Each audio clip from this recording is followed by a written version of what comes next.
90 a.m. Hello, and welcome to Connect and Collaborate. I am Alex Hopkins, your on-air producer, and I have in studio with me today Kelly Sloan of Sloan and Associates. He is also a frequent contributor to Colorado politics, as well as the policy director of Principles That Matter. So welcome, Kelly. How are you doing? I'm doing well. Thanks very much. Pleasure being on, as always. Yes, so we have you on as our politics guy, our government guy. You come talk to us about legislative things. You talk to us about policy reform and all the stuff that's going on in the Colorado government. And as you know, we just had an election. Yeah, it's hard to forget. Yes, it's definitely hard to forget. And we did do a small briefing here with Jeff Wasden and Ed Sealiver of the Denver Business Journal. Because we did do a few series with candidates, but we have a lot more to look at with you. We're going to get a little more in depth with this. So I'm going to have you start off, if you don't mind, big picture federal results. Sure. So on the federal side, I did a column on this in Colorado Politics last week. Obviously, it was the day after the election. There wasn't much else I was going to write about. And I did mention, in the column that, federally, it wasn't quite the blue wave I think the Democrats hoped for. Now, let me put that in a little bit of context. It was still a very good Democratic year. Yes. They took over the House of Representatives, gained some in some governorships and state legislatures, including Colorado, which we'll talk about in a minute. But overall, what I mean by that is it wasn't historic. I mean, they were kind of looking for, when they were talking about the blue wave, as late as midsummer, the Democrats were kind of counting on the unpopularity of President Trump, and they were counting on kind of a general repudiation of the administration and the president. And that didn't really happen. It was kind of a normal midterm year. As you probably know, midterms are generally pretty devastating for the party opposite the occupant of the White House. So, you look back at, well, most recently, both of President Obama's midterms were a pretty serious rebuke, I believe, of his policies. He lost, Dr. Krauthammer called it a shellacking, particularly in 2010, in 2014, when he lost the Senate, he lost the House by a considerable margin. Right. And it especially since World War II, this happened to FDR, this happened to Ike, this happened to every president pretty much since World War II. When in a midterm you lose seats. I think the only exceptions I can think of offhand were President George W. Bush in 2002. Of course, that was coming right on the heels of 9/11. Right. And was it 1996, I believe, with President Clinton. Mm-hmm. I mean, of course, in President Clinton's first, in 1994, he lost control of the House for the first time. The Democrats lost House in quite some time. So this happens quite often, and this time wasn't much different than what we'd seen before. They did gain the House. I think everybody expected that. Mm-hmm. It wasn't by a huge margin. They picked up, I think by the time all the recounts are done, maybe as many as 40 seats. That's still less of a majority than the Republicans just had, and that's really not a huge wave, the huge wave that they expected. And of course, in the Senate, they lost seats. Now everybody's, they're kind of spinning, well, everybody was expecting that anyway. Well, it's not true. If you listen to what they were saying in the summer, before Senator Heidkamp made, some of her misstatements and mistakes, and before the Kavanaugh hearings, and I think that was definitely a huge part of it. I think a lot of voters saw that as a bit of an overreach on the part of the Democrats in the hearing, how that all played out. So I think that certainly played into it. And so the Republicans actually gained, strengthened their majority in the Senate. And that's huge, especially if there is going to be another Supreme Court nomination. Certainly I wish the best of health to Justice Ginsburg, who fortunately is recovering from the fall she took the day after the election. But she is, Clarence Thomas is getting older, she's getting a little older, Justice Stevens is getting older. So there is a possibility of another Supreme Court appointment in 2 years. And we saw how much angst that creates. Yeah. So the Senate's important. Now in terms of, and then in terms of the governorships and that, it wasn't a huge sweep around the country. There's still more governorships in Republican hands, and they did turn a couple state houses, but they lost a couple as well. Ohio, Iowa are now seem to be pretty firmly red. Florida, of course, are still doing as they seem to every generation or so, going through the new hanging Chad controversy down there. But when all's said and done, seems to have firmly moved into the Republican camp as well. So federally, it was a mixed bag. Of course, it was a Democratic year. Everything has to be kind of put in that perspective. It was a good year for the Democrats federally. Now, as to what it means legislatively, it means I don't think much is going to happen in the next 2 years. Now, the Democrats have a decision whether they're going to try and move an agenda.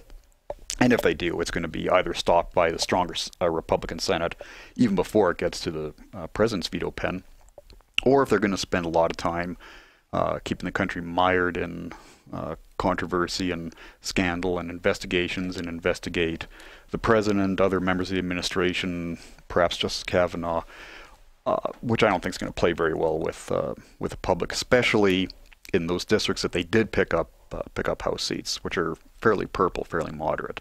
So we'll see.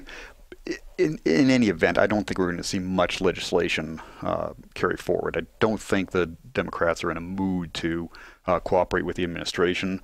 Of course, the administration hasn't thus far shown much of a compulsion to negotiate, with Democrats on much. That may change. So we'll see what happens there. But I wouldn't expect too much to happen. To kind of do the nexus to Colorado, we did lose Representative Mike Kaufman, which just on a personal level, I think was a tragedy. He's a good man. For Jason Crow, who I don't know too much about him, he did run a very good campaign. He did outspend Congressman Kaufman 4-1. And he was a good candidate. So, well, his spending proved well. It certainly did. So, so there was that.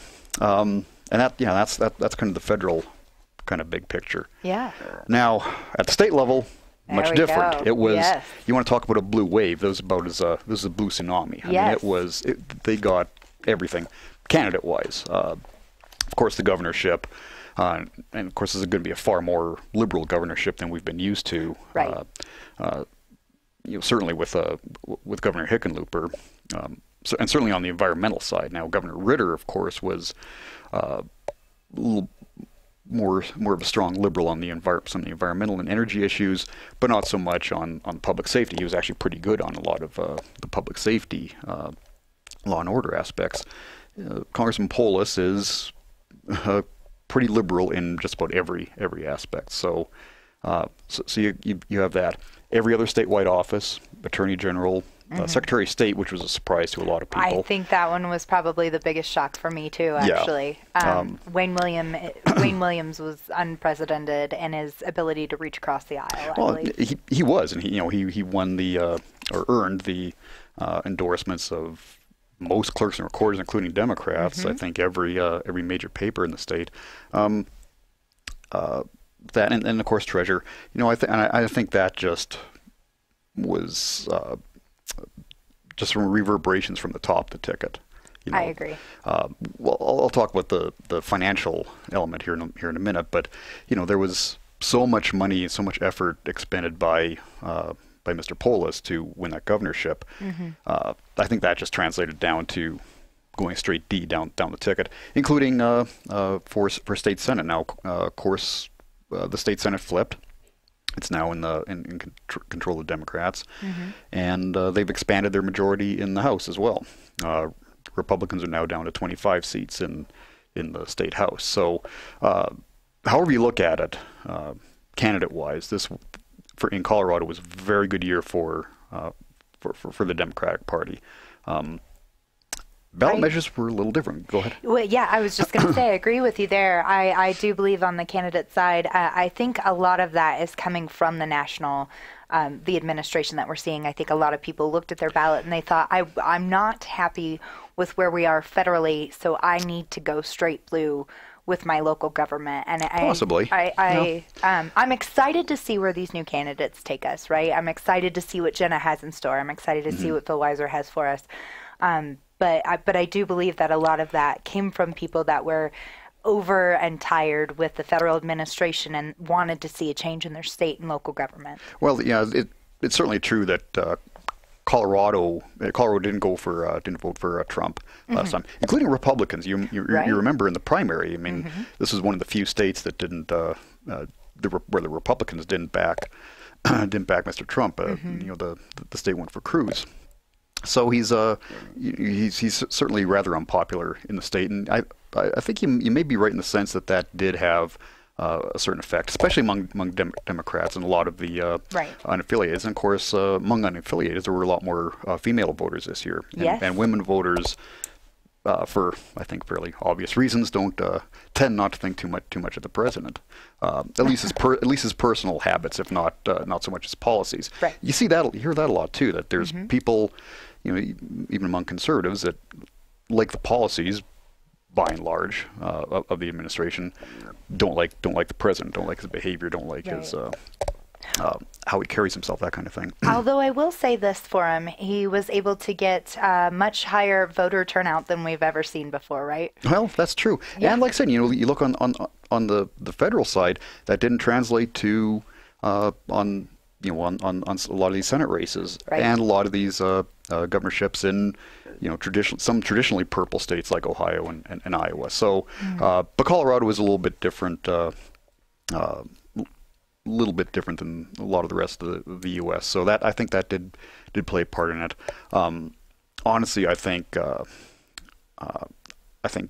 finances and money played probably a little bit bigger part in Colorado. Yeah. Well, let's talk about that for a second. So, Congressman Polis, Governor-elect Polis, of course, could self-fund and did self-fund his campaign to the tune of at least $23 million, maybe more. I haven't looked at the final numbers. That's enormous. I mean, that is a huge amount of money. And did a couple things. I mean, first of all, obviously, it overwhelmed, I think, anything that the Republicans could put up financially. Certainly, Treasurer Stapleton isn't a poor man, but he doesn't have the resources that Polis did of his own. And given the campaign finance laws, he was fairly limited in what he could raise. And I think that also, another part people aren't really talking about it. I think that freed up a lot of money as well that people didn't have to give to Mr. Polis's campaign if you were a Democrat and wanted him to win. So that freed up quite a bit of money that could be directed to some of these down ticket races that people might otherwise not have somebody that would be willing to give to a governor candidate might not care so much about Secretary of State or the treasurer or their state senator. And I think that freed up a lot more money now to trickle down to some of these other positions, which I think may have had an impact as well. And obviously, I think that switching over to ballot issues a little bit. We went red on ballot issues for the most part. For the most part, we the voters did reject 112. The setbacks. Which even Polis wasn't about 112 either. Yeah, and you can argue whether. I mean, keep in mind he did back a very similar bill or very similar measure, 4 years earlier. Yes. And there's much anticipation, even a few. Freshly elected House members, Emily Sirota, for instance, has indicated that she's going to run a bill to do just what 112 did, perhaps worded a little differently, maybe make it 2,000 feet instead of 2,500 feet. But it did fail at the ballot box. By a comfortable margin, it failed, around 60-40. Maybe not as much as some had hoped. I was hoping for a little bit more of a repudiation of that, more along the 80%, that we saw the state reject single-payer health care a couple of years ago. But it did fail by a comfortable margin. It wasn't close. We'll put it that way. And neither tax increase measure passed either. We don't like to raise our taxes here. Right, and and the proponents of 73, which is the tax increase ostensibly for education, which would have reimposed a progressive tax rate, would have raised the corporate tax rate. That was being sold as a tax on other people. Right. And Coloradans didn't buy it. Which thankfully to their credit. Yes. That was, in my estimation, I think I mentioned it. I think I mentioned it here before. I think that one was even worse than 112. 112 at least was statutory, and the Governor Hickenlooper had indicated that, were this to pass, he would consider strongly a special session to figure out how we can mitigate the damage. And being statutory, it can always be fixed at some point. Right. And of course, there's the argument it's going to happen anyways, perhaps legislatively now. But 73 was a constitutional measure, and it would have, like I said, reestablished that progressive tax structure, which is one of the most economically foolish things any polity can do. So that failed again by a comfortable margin. So did 110, the sales tax increase for the roads. So did the bonding issue, which you can argue was a more conservative way of addressing transportation issues, but it was still a debt measure, and that was rejected as well. And Y and Z were, which were the anti-gerrymandering, overwhelmingly. And oddly enough, I think there are more than a few Democrats probably kicking themselves for that vote today, and a few "I told you so" is among the Democratic Party. I know there were some Democrats, some operatives in that telling their party, "What are you doing?" I mean, you especially look at the results we got. Yeah.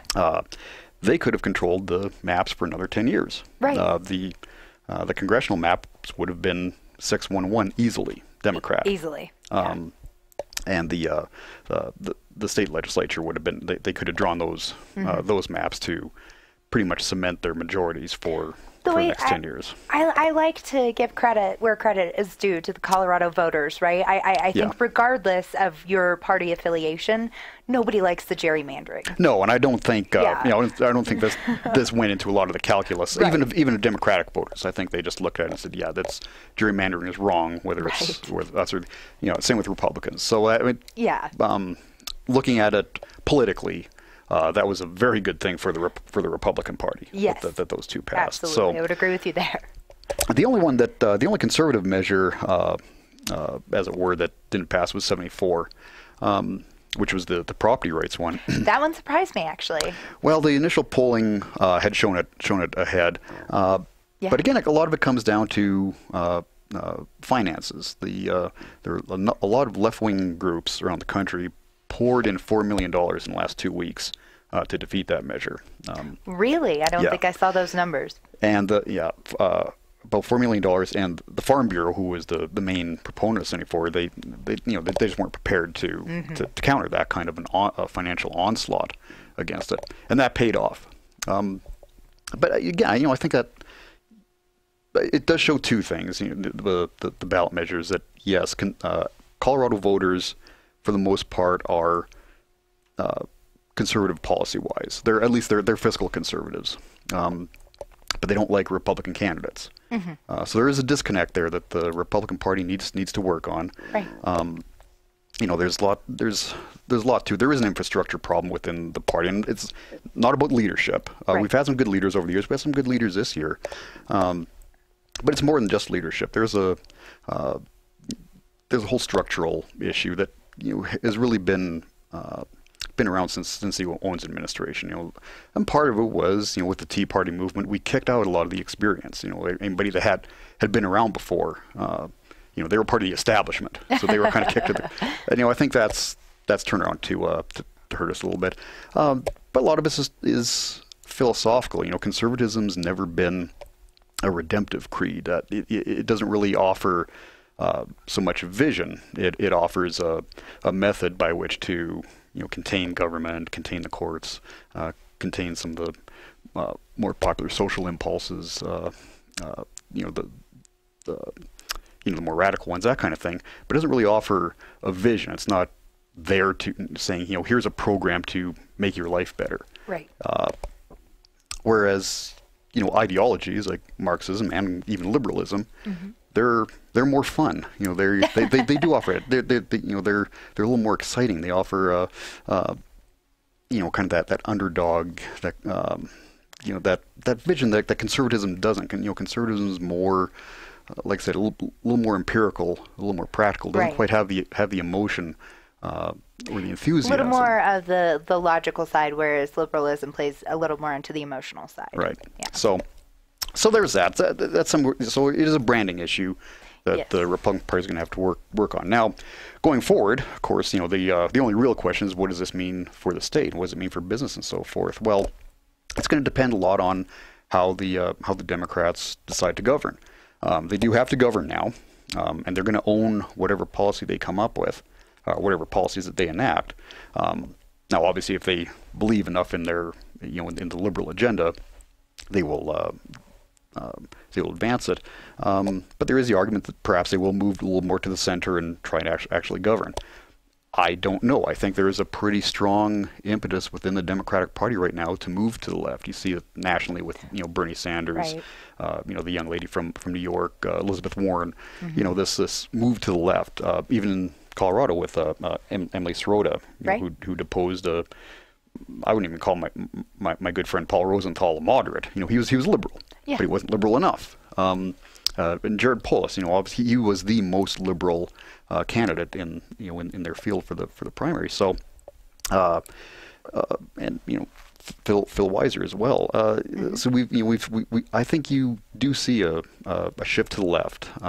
Absolutely. And I also think there's a much starker urban-rural divide now as well. If you look at the leadership in the House and Senate majorities, pretty much all of them are Boulder or Denver. Of course, speakers from Pueblo, and but I think the only of the leadership positions, the only one I believe is the Senate Whip, who is Kerry Donovan from the Vail-Aspen region. The rest of them pretty much are from the assistant majority and assistant majority leaders, Whips, caucus chairs are from Denver and Boulder. So how's that going to play with rural voters, agricultural issues, that kind of thing. So we'll have to wait and see how they and it'll be interesting this session. What kind of bills they come up with and what they do. So I for one am looking forward to where we're going to go with education and transportation as far as the budget's concerned this year, right? Because neither one of those ballot measures passed, and so it's going to be a bit of a tug of war there on where we want that budget to go. Now, education might be a little bit interesting. One area where Mr. Polis is a little more conservative might be on the education side. He might be a little more want to allow some school choice measures, as he ostensibly has in the past. He's going to have a lot of pressure from, I think, from the legislature to kind of roll back some of the school choice and to strengthen public education. Certainly don't think we're going to see vouchers anytime soon or any serious improvements to education. I think we're going to see a stronger influence of the teachers union. So that's a concern. We do have to keep in mind we do have Tabor. So they can't just increase taxes to pay for everything they want to try. And there's also the state agencies. I think we can't ignore also what they're going to be doing. I think they're going to be staffed with some perhaps more ideological liberals in there. They may try and advance an agenda, liberal agenda through the agencies. I know right now we've got this happened before the election, but the California low emission vehicle standards, started by the Governor Hickenlooper's executive order. They're having those hearings tomorrow, and they got the zero emission standards, which could be devastating for the state. We've also got some transformative sales tax changes being done at the Department of Revenue. So it's going to be an interesting year, to say the least. Interesting 2 years. Yes, and I, for one, am excited for it. Thank you so much, Kelly, for joining me. It's been a pleasure having you on. Stay tuned. We'll be right back with C-Track, one of our government nominees for the Champions in Industry Awards. Like and subscribe our YouTube page while you're here. Have a great day. We'll be right back.